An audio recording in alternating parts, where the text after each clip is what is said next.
Jadi sige batu sampai pitu jadilah cerita. Mentari senja mulai tenggelam, hujan turun mulai terjadi. Saya awali penampilan saya dengan salam. Assalamualaikum warahmatullahi wabarakatuh. Halo teman-teman, perkenalkan nama saya Bilqis Ayasha Hermaini. Saya dari NIN 1 Sintang.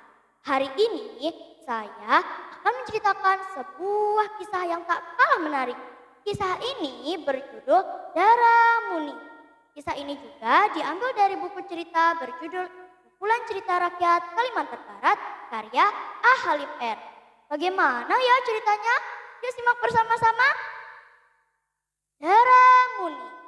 Pada zaman dahulu di pedalaman Kalimantan Barat, hidup sepasang suami istri bernama Daramuni dan Ulu Muda Serawai. Akan tetapi Ulu Muda Serawai meninggal ketika Daramuni mengandung anak pertama. Bertahun-tahun Kaputuka tak akan bergayut di rumah itu. Namun suasana sendu itu perlahan-lahan mulai hilang sejak Daramuni melahirkan anak laki-laki. Ini anak itu berusia 5 tahun. Daramuni sangat menyayangi anaknya. Akan tetapi pada suatu hari ketika Daramuni dan penenun lainnya sedang bertenun, si kecil terlihat juga ingin ikut bertenun dan akhirnya mengganggu seorang penenun. Ketika penenun itu lengah, ia mengambil torak yang dipakai penenun itu lalu pergi ke tempat ibunya. Daramuni yang sedang bertenun terkejut melihat anaknya yang datang menghampiri. Takut jika alat tenun yang dipakai tertabrak oleh anaknya. Namun tanpa disengaja, torak yang dipegang anaknya terlempar dan mengenai kepalanya. Aduh, sakit! Ucap anak itu sambil memegangi kepalanya. Anak itu teriak dan menangis. Lalu ia pergi meninggalkan ibunya dan menuju pinggir sungai. Daramuni dan penenun lainnya kembali bertenun tanpa menyadari bahwa anaknya sudah turun dari rumah dengan kepala yang berdarah. Sambil menangis, anak itu membasuh kepalanya dengan air sungai. Setelah luka di kepalanya kering, ia masih bermain-main. Ia bermain perahu-perahuan menggunakan batang kelapa yang ia temukan. Tanpa disengaja, ia hilang dari pinggir sungai dan hanyut terbawa arus.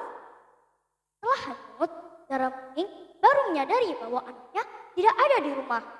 Seluruh rakyat ikut mencari anak Daramuni yang hilang. Daramuni sangat menyesal karena melarang anaknya bermain alat tenun. Luka di hatinya akan kepergian suaminya, kini dirasakannya lagi akan kepergian anaknya. Setelah berminggu-minggu hanyut, akhirnya anak Daramuni ditemukan oleh seorang pemancing. Pemancing itu akhirnya melaporkan anak Daramuni ke kerajaan.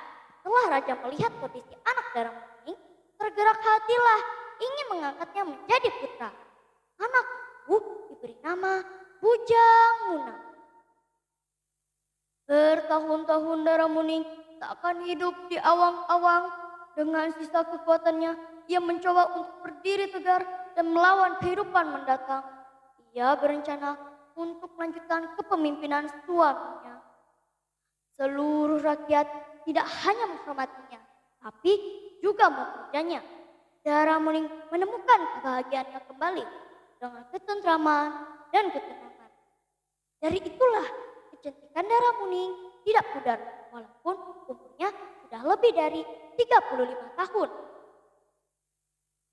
Pada suatu hari, Nanga Serawai datang sebuah bidar yang besar dan bagus, dipimpin oleh seorang pemuda yang gagah menghadap Daramuni.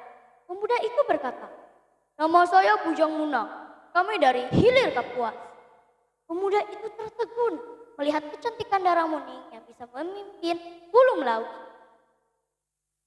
Dengan maksud apakah kiranya di sana jauh-jauh kemari? Tanya Daramuni. Pemuda itu pun menjawab, "Kami dalam perjalanan menuju Hulu Kurung. Apakah tempat itu jauh?" Tanya Bujang Munang.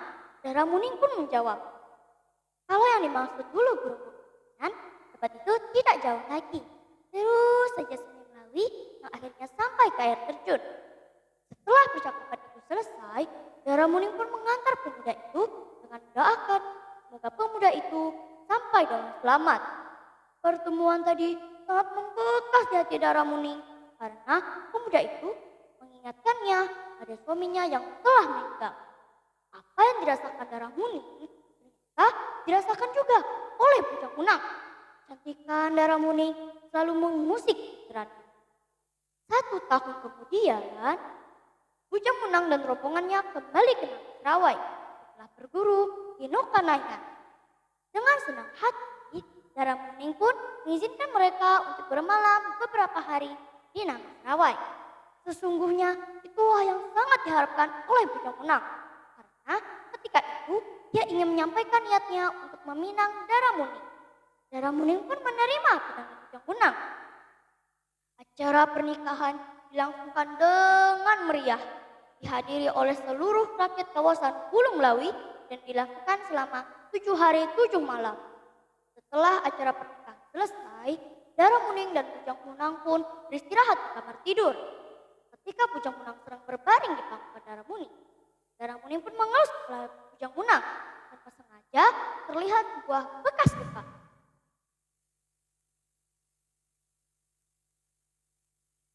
Unang, sepertinya di kepalamu ada bekas luka, ucap Daramuning.